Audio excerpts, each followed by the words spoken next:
Eu não tenho ideia de onde estamos, mas sei para onde estamos indo. Estamos em um terreno desconhecido, em algum lugar.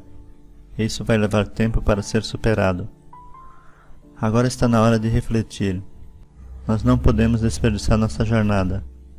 Eu estou tentando contar uma história que nega a sua história, a nossa história. Vou falar o básico, o que significa que até este ponto, em nossa investigação da nossa história perdida, tem entretido você com estruturas e pequenos vestígios de um passado perdido e glorioso. Ao longo de todas essas complexidades, a história oficial dá um nó, o que significa que haverá grandes reviravoltas e desenvolvimentos inesperados nesse trama. Eu realmente espero que você não se incomode em nós darmos continuidade nesta história, onde adiante nós temos a lama, pois a jornada é bela, mas demorada. O Grande Dilúvio. É um conto que está no horizonte histórico, a história de Noé, famosa porque de muitas maneiras já foi contada, tantas que aparece até no Alcorão. Temos a lenda hindu, Manu, temos a Mesopotâmia em meio a Gilgamesh na criação suméria e da antiga história grega do Deucalion.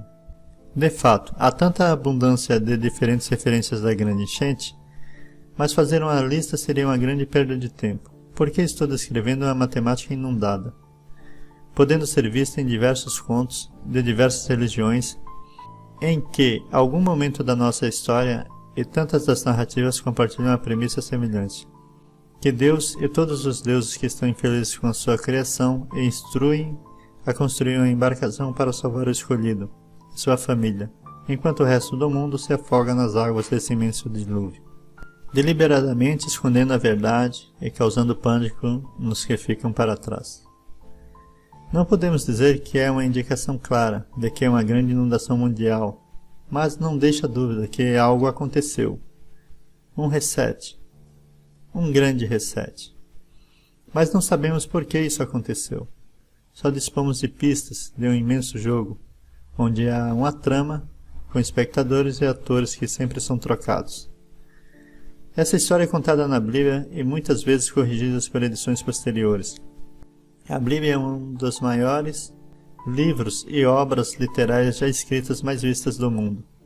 Vamos falar de Deus, misericordioso e divino, o Criador do Reino. Nos faz refletir se o conto que os homens nos dizem é realmente o que ocorreu. Somos educados desde crianças em escolas e instituições sobre como as coisas podem ter ocorrido em nossa história. Uma história que nos deixa muitas dúvidas, fazendo-nos crer em suposições que vamos chamar de prisma. Pensemos os nossos erros de más escolhas. Devemos viver com as consequências das nossas ações, porque todas as ações têm uma consequência. Enoque era descendente de uma linhagem que pode ser rastreada até Adão. Enoque teve um filho chamado Matusalém. Enoque era um homem bom que andava com Deus. Seu filho Matusalém teve outro filho chamado Lameque, que esse, por sua vez, teve um filho chamado Noé. A grande inundação e a arca de Noé.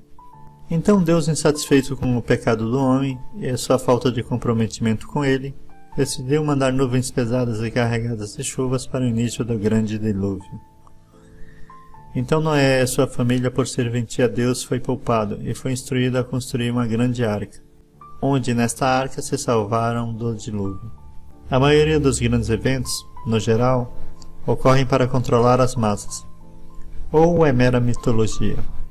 Um dos segredos teológicos mais bem guardados é que a Bíblia usada e distribuída pela Igreja moderna não é a Bíblia original, sendo distribuída até o final do século XIX, ou um termo melhor, das etapas finais do Grande Reset.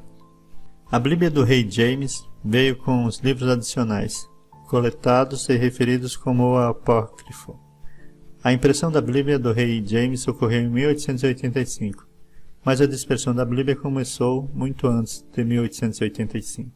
Talvez os eventos reais não ocorreram da maneira como eles nos dizem, ou no momento em que nos dizem que aconteceu. Em resumo rápido, nos faz refletir melhor. A história nos conta que as escrituras cristãs fizeram vítimas, nas mãos do Império Romano, em torno do século IV. Sob o controle do Império Constantino, o cristianismo foi fundido com muitas das práticas pagãs de Roma. Sob seu reinado, o Império destrói totalmente a aliança com a Igreja. As leis e políticas do Império e a doutrina da Igreja se tornam um sinônimo de entidades. Com uma série de conselhos, Constantino e seus padres e sucessores começam a fortificar e eliminar com sucesso quem não estava de acordo com a sua visão. Eles começam a institucionalizar crenças e práticas que não existiam antes de Roma. Roma fez um papel fundamental no ensino da Igreja até hoje. E apesar do que alguns historiadores afirmam, isso teria trazido um inevitável processo de distorção e redução das escrituras ao longo dos séculos, já que a Bíblia teve mais de 500 variações de livros, mas hoje apenas existem 66 variações destes livros espalhados pelo mundo. Um número muito importante. O Império Romano funde o cristianismo com o culto pagão. O cristianismo se tornou a religião oficial do Império Romano no ano 380 por ordem do imperador Teodósio I. Percebendo a força crescente da religião, o imperador Constantino I resolveu usá-la politicamente para fortalecer seu próprio poder e enfrentar a decadência romana. Sob a inspiração do lema "Um Deus no céu e um imperador na terra", Constantino proclamou em 313 o Edito de Milão, lei que garantia liberdade para cultuar qualquer deus, o que seria fundamental para a futura conversão total do império à religião.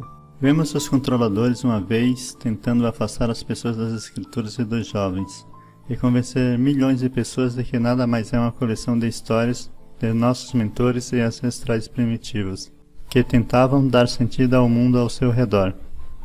As escrituras eram alimentadas com ficção? Porque vemos com muita frequência algumas pessoas se recusando a jurar sobre a Bíblia.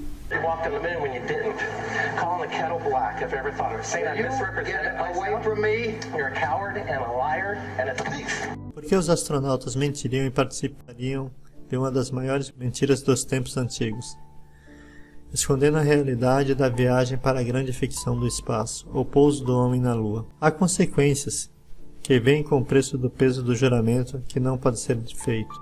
A mente está presa em um prisma, e a prevalência da adoração a outras entidades, que para o momento, um breve momento, do ponto de vista de cada um, que pode ser mais brilhante em uma estrada que só pode ser vista do alto, especialmente se você está dormindo e vê o mundo a partir de um prisma. Será que eles estão enlouquecendo? Ou talvez seja apenas uma coincidência? Tudo faz sentido. As pessoas que possuem o controle tornam-se um Deus, e os escritores com sérias intenções de busca da verdade, e com muitos textos procuram a verdade, mas Deus trabalha de maneira misteriosa. Existem muitos fragmentos, alguns muito mais abrangentes que estes livros perdidos. Alguém descobriu a verdade sobre o grande reset, tornando esse conhecimento acessível. Os controladores adoram o controle, mas não têm o controle total. Eles também adoram esconder as coisas às vistas de todos. Esconder algo à vista de todos, mesmo que passe despercebido pelo destinatário, é como receber um consentimento informado, e isso é muito importante. E, entendendo, muitos não considerarão nada fora da seleção canônica estabelecida pelo rei James, como potencial legítimo.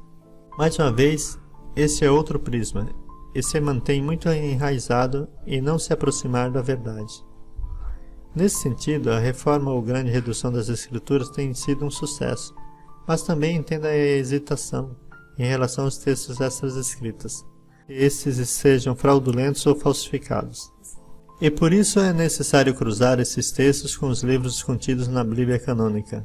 E também é importante cruzar as referências com outros textos religiosos e relatos históricos. Então, o que poderia ter causado uma grande inundação mundial, que erradicou praticamente toda a humanidade? Se os incrédulos fossem novos, talvez eles não procurassem saber a verdade. A história de que os animais vieram para a arca em pares de cada espécie não é a verdade da questão. O período de tempo em que Enoque, Matusalém e Noé pertenceram foi denominado antediluviano. Então, como foi esse período no tempo? O capítulo 6 de Gênesis oferece um resumo muito sucinto. Quando os homens começaram a multiplicar-se na terra e lhes nasceram filhas, os filhos de Deus viram que as filhas dos homens eram bonitas, e escolheram para si aquelas que lhes agradaram. Ora, naquele tempo havia gigantes na terra. E também depois, quando os filhos de Deus possuíam os filhos dos homens, aos quais lhe deram filhos, viu o Senhor que a maldade do homem se havia multiplicado na terra, e que era continuamente mau todo o desígnio do seu coração. Então se arrependeu o Senhor de ter feito o homem na terra, e isso lhe pesou no coração. Disse o Senhor: farei desaparecer da face da terra o homem que criei, o homem e o animal, os répteis e as aves do céu, porque me arrependo de os haver feito. Deus observou a terra e viu que no ponto de perversão havia chegado toda a humanidade, com suas práticas malignas. Então Deus disse a Noé: o fim de toda a carne é vindo perante a minha face, porque a terra está cheia de violência, e eis eu desfarei com a terra. O verso é encontrado dentro de Gênesis capítulo 6, um dos capítulos mais fascinantes de toda a Bíblia. E novamente esse número. Capítulo 6. A passagem é fascinante por muitas razões, mas principalmente porque resume muito brevemente toda a época histórica onde ouvimos falar do nascimento dos filhos de Deus e dos gigantes. Porque nos é dito que Deus estava infeliz com o estado da humanidade, e por isso decidiu destruir e restaurar a terra. Tudo o que você precisa saber está contido neste capítulo, mas o prisma implantado em nossas mentes, desses muito jovens, faz-nos processar apenas o que nos permite ver. A menção de não-humanos ou filhos de Deus, a menção de gigantes e a destruição da terra. O processo do prisma é uma informação para o indivíduo, logo concluindo. Há uma história mitológica. Os animais vieram em pares de cada espécie, e a breve passagem realmente impede que os curiosos possam ir tão mais longe. Somos introduzidos a uma era histórica muito específica, onde não-humanos se relacionam com as mulheres humanas e produzem seres poderosos. O que aconteceu durante esse período de tempo? Quem são os filhos de Deus? Por que a terra foi corrompida em grande escala? Mas se voltarmos a nossa atenção para o livro de Enoque, então começaremos a ver as pinceladas que acompanham o quadro bíblico do mundo antediluviano, que começam a serem mais claras. Em 1616, Sir Walter Raleigh escreveu a sua história do mundo enquanto estava preso na Torre de Londres. Também é nos dito. Isso faz referência ao livro de Enoque, que foi descoberto durante este período na Etiópia, e traduzido a partir dela como fragmentos aramaicos e hebraicos do livro, que foi descoberto nas cavernas de Gurã, no deserto judaico da Cisjordânia.